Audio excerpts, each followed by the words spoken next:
Let's discuss about React Router. React Router is a third-party library that allows React applications to have client-side routing. So React Router is not a part of the standard React library. It's a different library that we will have to add separately into our applications. Currently, it is the library of choice for client-side routing for most React applications. But first, let us discuss what is routing. When we have a request to a URL, we can specify a mapping, which is usually a list of routes, to determine which code needs to be executed for that request to that particular URL. So when we have a mapping as a list of routes, which specifies which code needs to be executed for the different requests to the different URLs, then we can say we have routing. In server-side routing, this mapping specifies which code needs to be executed on the server, and in client-side routing, this mapping specifies which code needs to be executed on the client. But let us examine the starting point over here, and the starting point is a request to a URL. However, in single-page applications, we have only one web page and so only one URL. In all the examples that we have done so far, we have only seen the URL localhost:3000. So let us quickly discuss the possibility of having more than one URL in a single-page application. In traditional websites, a website has many web pages, and each web page has a URL. And we go from one web page to another web page using a hyperlink, which looks like this, like we are all already aware. However, in single-page applications or SPAs, a SPA has only one web page and so only one URL.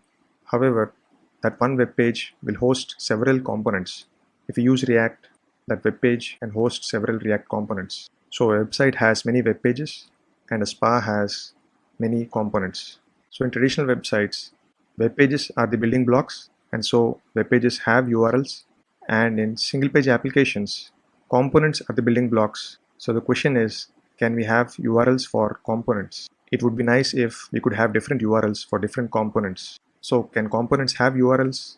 Can we go from one component to another component using links? Can we have the URL change in the browser's address bar? With React Router, yes, all of those things are possible. If we use React Router, can components have URLs? Yes, React Router allows us to specify a mapping between URLs and components. So we can have specific components rendered for specific URLs. Can we go from one component to another component using links? Yes, React Router gives us navigational components to achieve this.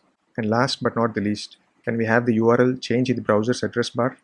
And the answer is yes, React Router takes care of changing the URL in the browser's address bar also. Next, we'll be doing a few examples with React Router. And for that, we'll need a React application that has been created using the Create React App command line tool. If you already have one, you can use that, or you can create one using this command, npx create react app followed by the name of the application. I have used app8 as the name of the application. And once this command completes, cd into that folder, and from within that folder, type npm space start. That should start the development server and launch localhost:3000 in the new browser tab. Also open this folder in VS Code. So I have done that, and I have also created a subfolder called router_examples under the src folder. And I'll be putting my example components in this folder. Before we start doing examples using React Router, we have to add React Router library to our React application. So let us do that first. I'll stop my development server once, and I'll type npm install react router DOM. You can find the installation instructions in the quick start guide at reactrouter.com website, and this is the command that we have executed, npm install react-router-dom. Once that command completes, if you open package.json, under dependencies, you'll find a new entry for React Router DOM. That means we have successfully added React Router DOM library to our React application.